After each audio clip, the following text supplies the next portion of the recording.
scene. I love it so much. Nia, I just want to say that your production designer, Cara Brower, we were hoping she could be here today, but unfortunately she can't. She told us a story before about part of the search for the house where this is set was about finding someone that would let you drop that chandelier. Can you speak to that a little bit? 100%. So it's, it takes place in the 1950s. The house had to be old and have a gravitas to it. And so she looked at 200 houses, and I looked at 5 in the end because she did a lot of the groundwork. But the questions were, can we shoot a gun off the roof? Can we shoot fireworks and annoy your neighbors? Can we drop a chandelier in your home? And that takes a lot of the houses off the list pretty quickly. But then she found this amazing house and, designed that chandelier, and then we dropped it in their protected, listed, original stone, original glass, 300-year-old orangery. Holy shit. Yeah, holy shit's right. Whoever said that. What's funny is we couldn't drink water in the house, but we could drop a chandelier. I also couldn't touch any of the walls.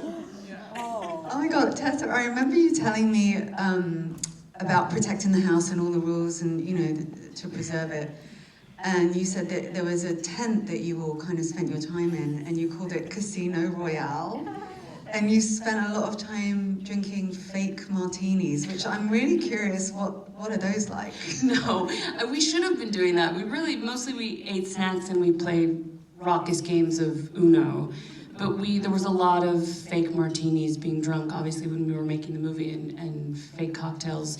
The benefit, I would say, of the restrictions of the house, in a way, is that it meant when we were on set together as actors, we all hung out in just one little room because there were very few places we could be.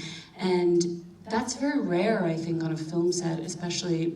People tend to go off into their own little silos, and as a cast we spent so much time together. So that, combined with the amount of rehearsal that we had, because rehearsal was so important to Nia, it really felt like we became this sort of company, this ensemble, which I think you get in theater, and I think every person in this movie started in the theater, so it felt like a return to that kind of spirit of collaboration, which was such a gift.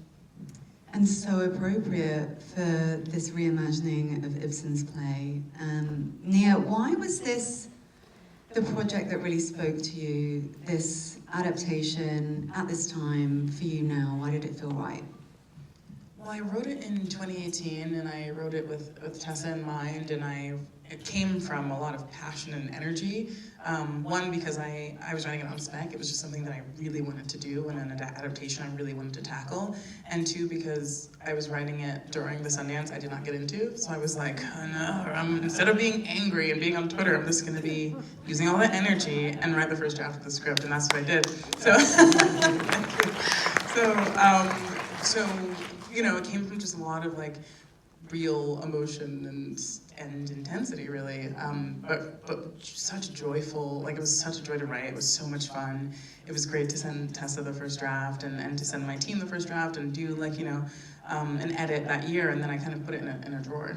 And by the time I was doing the Marvel film, I think about everyone knows it got pushed a bunch of times, and it was like a year and a half longer than it was initially, and in that process, I was like, oh man, I really want to get back to my voice and my authorship, and in a more direct way. And so HEDDA kept popping up, and Sean Bobbitt and I just became really close in that movie, and he also his movies are all very dark, so we both would be making up really dark things on set about what was happening to the characters as opposed to what we were shooting.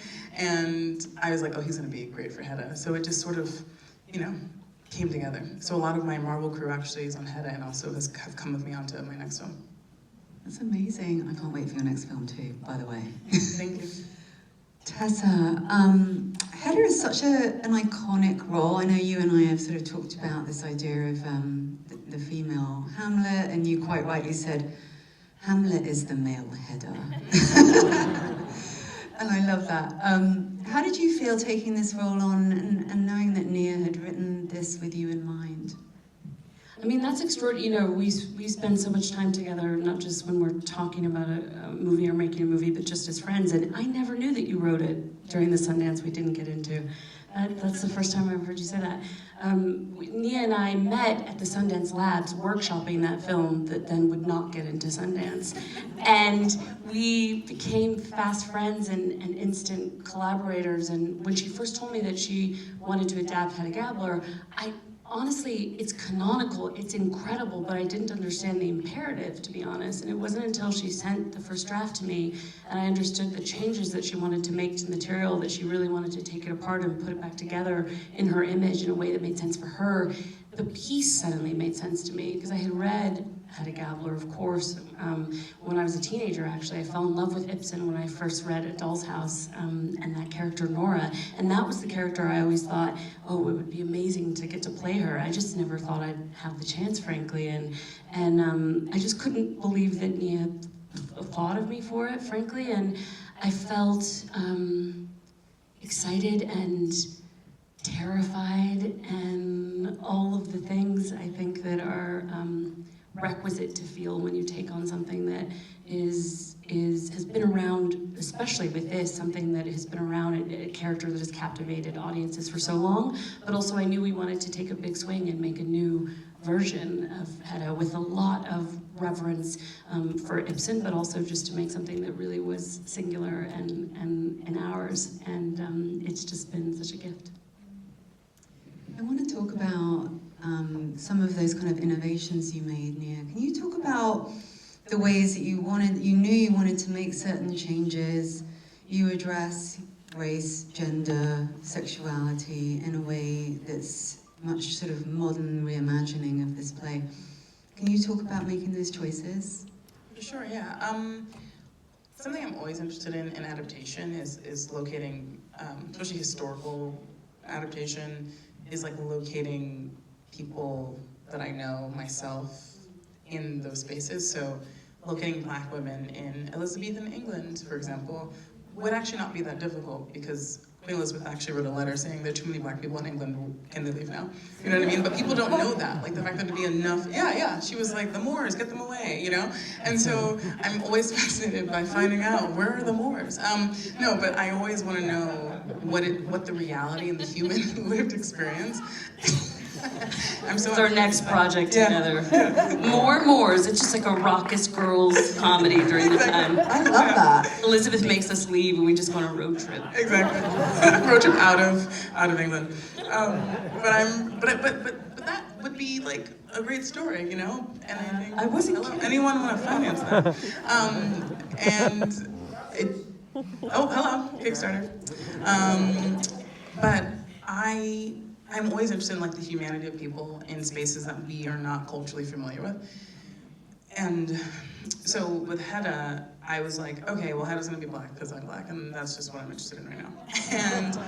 And then changes like Eileen or Eilert becoming Eileen, that male character becoming female, was really about me looking at that character in the play and thinking like, in the context of this story about women trying to pursue agency and personhood, it makes so much more sense for this character to become a woman, because then Hedda has another foil, another path she could have taken potentially, in the way that Thea in the play and in the movie is a foil for her. And so I thought, okay, that makes sense. What happens now? You know, if that is a fact of the story, how does that change everything? The first change is, oh, now everyone's gay. Cool. So then, okay, what does that mean now in the period? And then I chose the period, 1950s. Okay, how do those characters live in that period? Because everyone in this movie could have existed in this way. And nothing I'm doing is like sci-fi or fantasy. It's just like, oh no, we're pointing the camera at people of color, at queer women, as opposed to straight white dudes, you know, in this period, which is more common, I think. Because it's more, I'm obsessed with you, slow clap, yes. And so really, that's really what it is making those little changes and then seeing what it does. And in the case of the movie and the adaptation, it made everything I loved about the play more vital, more close to the bone. Yeah. I love how you talk about Tessa, Nina Hoss, and Imogen Poots being these sort of three, it's almost like three petals of the same flower. They sort of in different parts of each other's lives somehow. Can you talk, Tessa, about bonding with Nina and Imogen and creating this really close dynamic? Yeah, that was extraordinary. As I said before, we had the great luxury of some rehearsal time, and because our film got stalled by the strikes, we had rehearsal time again. And then Imogen joined us because we had to make some casting choices because, you know, we had to change some parts because people weren't available anymore. And so it also meant that Nina and I rehearsed twice over. I had been such a big fan of both of them, and Nina, I just have loved for so long in so many of her films. And she had played Hedda Gabler in Germany for 6 years, so she had this relationship with the material. I can't believe that you could do Hedda Gabler for 6 years and still be sane. But she is very much sane. The funny thing is, recently I realized, because I said how extraordinary that was and how intense, she's like, well, I didn't do Hedda every night, I did Medea some nights too. That is Nina Haas for you. She's just extraordinary.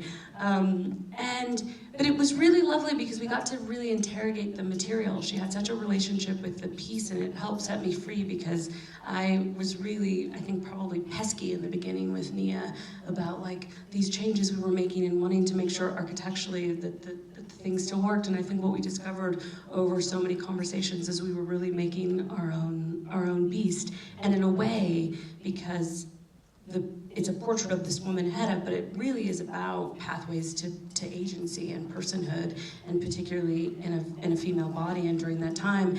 And so it sort of felt like there's such a way in which we're telling that story together collectively, you know, in a way that felt really intimate. And the truth is, you still, or at least my experience is, it's still very rarefied to get to work with that many women and so closely, and to have it, you know, you're really the subject of the narrative, not the object of it.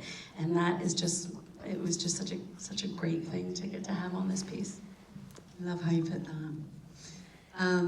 You know, something about the character of Hedda that I think really impacts everyone that sees this is how she's willing to burn it all down just to be able to be herself.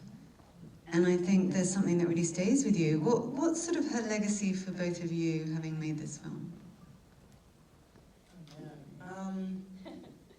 It was really exciting to write Hedda, and Loveborg and Thea, because they're all just like parts of my psyche in a way. You know, there's like, and a lot of our psyches, to be honest. And I think we all have urges to do things that are not great, but we live in a society, so we don't do them. Or we care about people, so we don't do them. Or we recognize, oh, that's coming from this childlike place, or this, you know, more base place, so we don't do them. But I think it's so powerful and important to really engage with a character like Hedda who does them. And what you say so beautifully, Tessa, which is like, it costs her. And so I just think that's really important. So it's really lovely for me, just as I think about myself and what I want and who I am, the choices I've made and the life I'm living, to play in this slightly terrifying landscape with her. How about you, Tessa? Oh, I don't know that I could say it any better. I don't think I could say it any better. I think one of the terrifying things about playing the part, and something that also was remarkable about it, is the ways in which you have to sort of reckon with the things that I think sometimes can get trapped in our shadow self, as Nia said, these instincts that we have that we feel are unsavory. And I think typically we think that a lot of darkness is trapped there in our shadow self. And the truth is, a lot of our brilliance and our light is also trapped there. The things that we repress and we don't show to other people or even to ourselves. And I think just that's something that I hope that we can create spaces to get to reckon and admit those things inside of ourselves in a way that doesn't burn everything down, but just lights everything up. Yeah. That's so well said. Wow. Both of you. Amazing. I just want